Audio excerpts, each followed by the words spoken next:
Hello friends, welcome to our channel CSC study. जैसे किसी previous video में हमने गॉस सीडल मेथड, जो लीनियर अलजेब्रिक इक्वेशन को सॉल्व करने के लिए यूज किया जाता है मेथड, गॉस सीडल मेथड, उसकी सिर्फ हमने ओवरव्यू लिया था और थ्योरी पार्ट को कवर कर लिया था।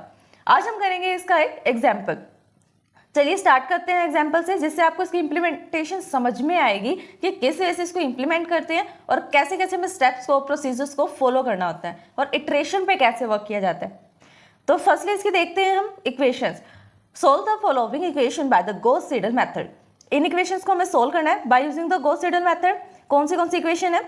5x + y + 2z is equals to 19, x + 4y - 2z is equals to -2, 2x + 3y + 8z is equals to 39। ये 3 इक्वेशंस है हमारे पास। इसको हम क्या करेंगे, अब सोल्व करेंगे। कैसे सोल्व करेंगे, देखिए इसका सॉल्यूशन देखते हैं। अब इसका सॉल्यूशन देखते हैं। सॉल्यूशन क्या है? The given solution of equation is this.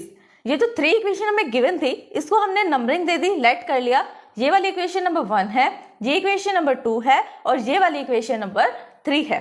First काम हमने कर लिया, स्टेप नंबर 1 हमने लेट कर लिया कि इक्वेशन नंबर कौन सा है, 1 है, 2 है, 3 है, कौन सा है। Here the coefficients of the x, y, z in the first, second, third equation are the larger than the coefficient of variable respective equations. Hence we can solve these equation by the Gauss-Seidel method. ये क्या कह रहा है? इसमें एक new concept इसने add करा। ये देखो वो क्या कहना चाह रहा है। वो कह रहा है कि आप गॉस-सीडल मेथड का तो यूज करोगे इसे सोल्व करने के लिए, लेकिन आपको पता कैसे चलेगा कि आपने कौन सी वाली इक्वेशन में से किस वेरिएबल की वैल्यू को फाइंड करना है।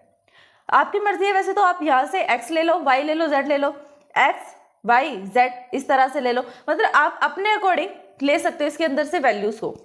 लेकिन इसने एक पर्टिकुलर कॉन्सेप्ट दे दिया जिससे आपको इजी हो जाएगा सॉल्व करना, चूज करना कि कौन से वेरिएबल की वैल्यू किस इक्वेशन से क्रिएट होनी चाहिए, किससे आनी चाहिए। तो वो कह रहा है जिस भी वेरिएबल की वैल्यू को आप फाइंड करना चाहते हो, उस इक्वेशन में देखो सबसे हायर कोएफिशिएंट किसका है। एग्जाम्पल देखो, जैसे फर्स्ट इक्वेशन है ना, फर्स्ट इक्वेशन, यहाँ पर x का कोएफिशिएंट क्या है? 5 है, y का है 1 है, x का है 2 है और 19 तो ऐसे ही रहता है। यहाँ पे सबसे बड़ा कोएफिशिएंट किसका है? x का है, y का है या z का है? यहाँ पर सबसे बड़ा कोएफिशिएंट x का है। तो इस वाली इक्वेशन से हम x की वैल्यू को फाइंड करेंगे। नेक्स्ट में चलो, नेक्स्ट में क्या है? x का कोएफिशिएंट 1 है, y का 4 है और z का -2 है। यहाँ पे किसका सबसे बड़ा है कोएफिशिएंट? y का 4 है ना यहाँ पे, तो यहाँ पर y का कोएफिशिएंट सबसे बड़ा है, ग्रेटर है। और यहाँ पे बचा, अब तो चाहे इसका बड़ा कोएफिशिएंट हो, छोटा कोएफिशिएंट हो, आपको यही लेना पड़ेगा। यहाँ से निकलेगी z की वैल्यू। इतना समझ में आया कॉन्सेप्ट कि कैसे हमें वैल्यूज को फाइंड करना होता है, कि किस वेरिएबल की वैल्यू किस इक्वेशन को यूज करके आनी चाहिए। नेक्स्ट स्टेप पे चलते हैं। Solving the equation for the unknown having the larger coefficient we have, जिसका लार्जर कोएफिशिएंट था उसके थ्रू हम क्या कर रहे हैं, अननोन वेरिएबल्स की वैल्यू को फाइंड कर रहे हैं।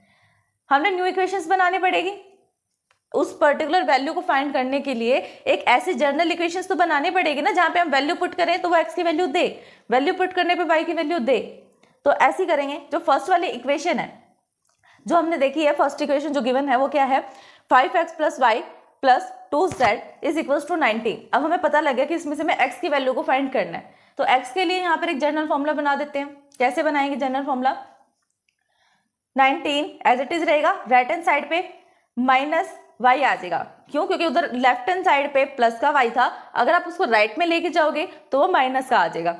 फिर ऐसे प्लस का था यहाँ पर 2z, उसको भी आप राइट साइड में लेके जाओगे तो -2z आ जाएगा। बचा 5, किसका कोएफिशिएंट है? 5, x का। मल्टीप्लाई में तो वो डिवाइड में आ जाएगा। ये चीज मैंने आपको पहले ओवरव्यू में, डिस्क्रिप्शन में और थ्योरी पार्ट में अच्छे से बता दिया था कि किस वे से हम इसकी जनरल इक्वेशन बनाते हैं। अगर आपने वो वीडियो अभी तक नहीं देखी है तो पहले प्लीज उसे चेक करें, तभी आपको ये नेक्स्ट सम समझ में आएगा, थ्योरी पार्ट। अगर आपने नहीं देखा है तो एग्जाम्पल भी आपको समझ नहीं आएंगे। तो पहले थ्योरी पार्ट को कवर करें, उसकी वीडियो चेक करें। अब 3 की 3 इक्वेशन हमें मिल गई, x की, y की और z की। ये क्या होती है? जनरल इक्वेशन होती है, जिसमें अगर हम वैल्यूज को पुट करते हैं तो वो करेक्ट वैल्यू देगा उस पर्टिकुलर अननोन वेरिएबल का। अब हम स्टार्ट करते हैं फर्स्ट इटरेशन।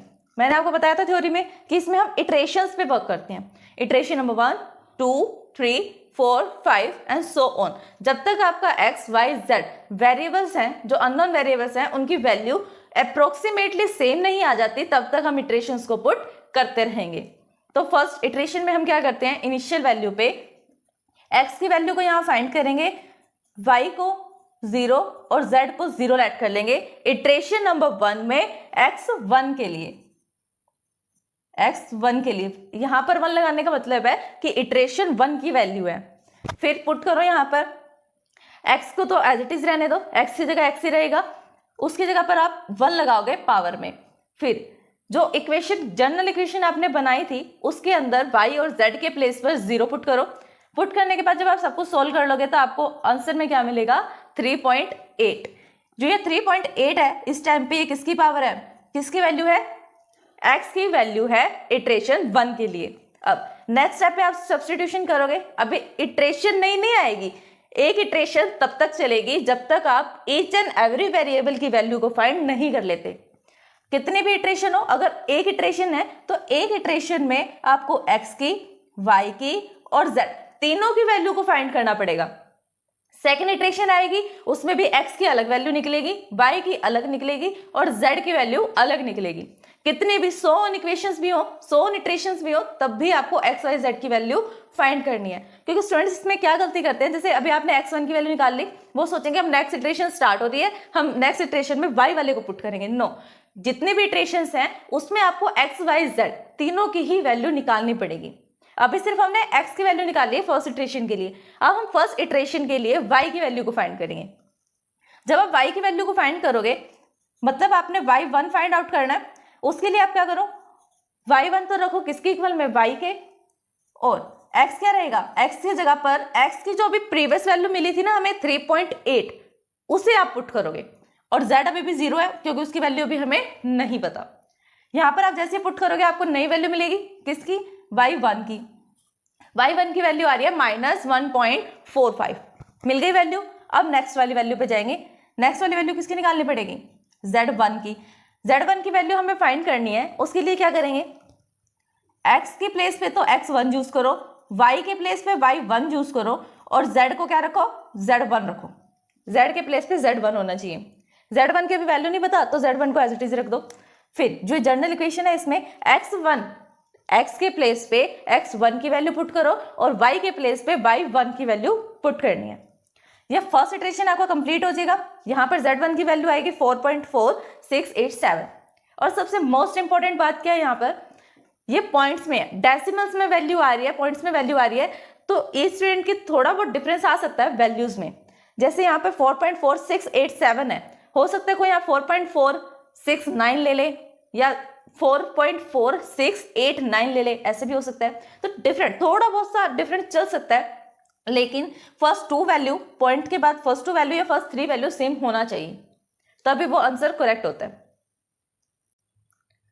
अब मूव करते हैं हम नेक्स्ट वाली वैल्यू पे, नेक्स्ट इटरेशन पे, इटरेशन नंबर 2। इटरेशन नंबर 2 में क्या है, इटरेशन नंबर 2 स्टार्ट हो गई तो x2 की वैल्यू हमें फाइंड करनी है। अब आप x1 का तो यूज नहीं कर सकते, x2 का यूज करोगे। और यहां पर x2 की वैल्यू निकालने के लिए आप कौन से कंपोनेंट यूज करोगे, y के प्लेस पे y1 यूज करो और z के प्लेस पे z1 यूज करो। इसको सपोज ये कर लो कि एक ऐसी कंप्यूटर मेमोरी है जिसको अपना सिर्फ एक प्रीवियस वैल्यू याद रहता है, ओनली वन प्रीवियस वैल्यू उसको याद रहेगा, और जब तक उसको एक नई वैल्यू नहीं मिल जाती वो अपनी पुरानी वैल्यू को यूज करता रहेगा। अभी तक देखो y को, जो y1 है, अभी उसको अपनी नई वैल्यू नहीं मिली तो वो पुरानी वैल्यू को यूज करता रहेगा जब तक नई वैल्यू नहीं मिलेगी। अभी उसको नहीं मिली है ना, तो सेम एज इट इज पुरानी वैल्यू यूज कर रहा है। अब जब नेक्स्ट इटरेशन में हम y2 की वैल्यू निकालेंगे तब उसको एक नई वैल्यू मिल जाएगी। जब हमें z2 की वैल्यू निकालनी है तब इसे हम उसमें पुट कर सकते हैं। तो यही है, इसको ऐसी इटरेशन में पुट करना है। अब यहाँ पर y2 निकालने के लिए क्या करोगे, x के प्लेस पे x2 पुट होगा और z के प्लेस पे z1 पुट होगा, क्योंकि अभी तक z को नई वैल्यू नहीं मिली। और जब आपको z की वैल्यू निकालनी है z2 की, तो कैसे निकालोगे z2 की वैल्यू, यहाँ पर x की जगह x2 यूज करो और y के प्लेस पे y2 यूज करो। ओके, भी आपने ये नोटिस किया होगा कि अब तक हमने 2 इटरेशंस को सक्सेसफुली डन कर दिया, लेकिन फिर भी x, y, z तीनों की वैल्यू अप्रोक्सीमेटली सेम नहीं आई है। तो इसका मतलब क्या है, हमें और प्रोसीड करने पड़ेंगे इटरेशंस को। तो हम नेक्स्ट इटरेशन पे मूव करते हैं। अब स्टार्ट होता है आइट्रेशन नंबर 3। इसके अंदर अगर हमें किसकी वैल्यू फाइंड करनी है, थर्ड आइट्रेशन है तो x3 की वैल्यू फाइंड होगी ना। x3 की वैल्यू को फाइंड करने के लिए किसका यूज करोगे बताओ, कौन सी इक्वेशंस यूज होंगी, y के प्लेस पे y2 यूज होगा और z के प्लेस पे भी क्या यूज होगा, z2। अब y3 की वैल्यू फाइंड करनी है तो क्या यूज होगा यहाँ पे y3 में, x के प्लेस पे x3 यूज होगा और z के प्लेस पे z2 यूज होगा। फिर नेक्स्ट वाले पे आ जाते हैं, z3 की वैल्यू कैसे फाइंड करेंगे, x के प्लेस पे x3 पुट करेंगे और y के प्लेस पे भी y3 पुट करेंगे। नेक्स्ट स्टेप, नेक्स्ट वाली इटरेशन, नेक्स्ट इटरेशन में भी क्या है, सेम एज इट इज हमें करना है, x4 फाइंड करना है तो क्या करेंगे, y के प्लेस पे y3 पुट करेंगे और z के प्लेस पे z3 पुट करेंगे। y4 करना है, x के प्लेस पे x4 और z के प्लेस पे z3।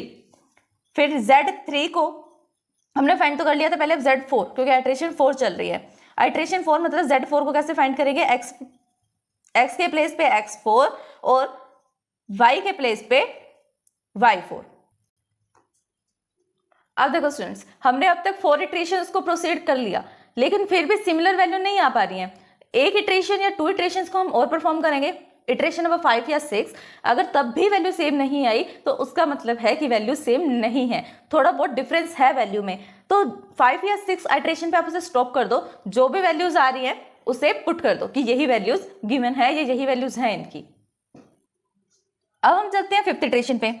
5th इटरेशन में क्या करना है, x5 की वैल्यू निकालनी है। x5 की वैल्यू को फाइंड करने के लिए क्या करेंगे, y के प्लेस पे y4 और z के प्लेस पे z4 यूज करेंगे। फिर y5 निकालना है तो y5 तो एज इट इज रहेगा, y के प्लेस पे x के प्लेस पे x5 पुट करना है और z के प्लेस पे z4 पुट करना है। z5 कैसे फाइंड करेंगे, x के प्लेस पे x5 और y के प्लेस पे भी y5। फर्स्ट 5 इटरेशंस को हमने प्रोसीड कर दिया। अब देखो वैल्यू क्या आ रही है, 2 आ रही है, यहाँ पर 0.99 है तो इसको हम 1 लेट कर सकते हैं, यहाँ पे 0.4 आ रही है। अब 5 इटरेशन प्रोसीड करने के बाद भी सिमिलर वैल्यू नहीं आ रही है ना सिमिलर वैल्यू, थोड़ा बहुत तो डिफरेंस है। देखो वही चीज वो इसमें कह भी रहा है, since the value obtain in the 4th and 5th iteration is very close we can't stop the process hence the solution is this. अब जो हमने 4th इटरेशन करी थी उसके अंदर भी क्या आ रहा था, लगभग सिमिलर वैल्यूज आ रही थी ना। x4 की वैल्यू क्या थी 2 पॉइंट समथिंग और x5 की वैल्यू भी क्या है 2 पॉइंट समथिंग। y की वैल्यू क्या आ रही थी, y5 की और y4 की वैल्यू थी 1 पॉइंट समथिंग एंड y5 की वैल्यू आ रही है 0 पॉइंट समथिंग, मतलब 1 के अराउंड ही आ रही है इसकी वैल्यू भी।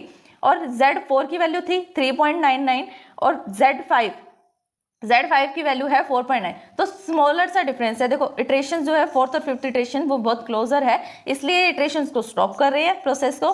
सॉल्यूशन क्या बना, x5 की वैल्यू या कहें x5 नहीं लोगे आप x लोगे क्योंकि इक्वेशन में x गिवन है, x की वैल्यू 2 है, पॉइंट नहीं लेंगे हम, नॉर्मल वैल्यू लेंगे। x की वैल्यू 2 है, y की 1 है और z की वैल्यू 4 है।